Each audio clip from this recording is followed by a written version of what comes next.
For more video, subscribe our channel and switch the bell button all. John Everett Millais was born on the 8th of June 1829, died on the 13th of August 1896. He was an English painter and illustrator. He was a child prodigy who, aged 11, became the youngest student to enter the Royal Academy schools. The Pre-Raphaelite Brotherhood was founded at his family home in London. Millais became the most famous exponent of the style. His painting Christ in the House of His Parents, 1849-50, generating considerable controversy.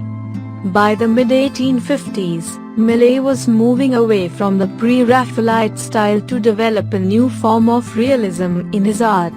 His later works were enormously successful, making Millais one of the wealthiest artists of his day. But some former admirers including William Morris saw this as a sellout. While these and early 20th century critics, reading art through the lens of modernism, viewed much of his later production as wanting, this perspective has changed in recent decades.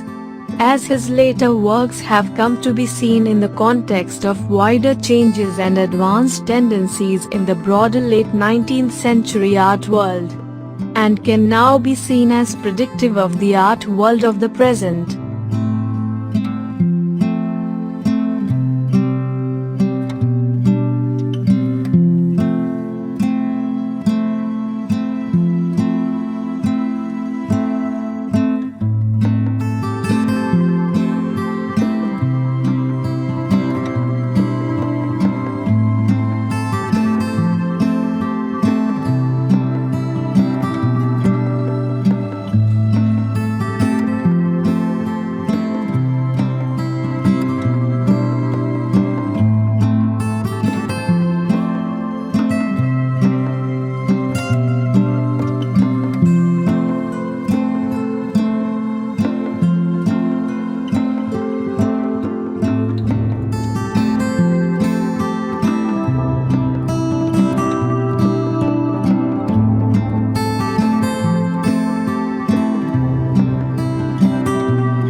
I hope you like the video. Please like and share.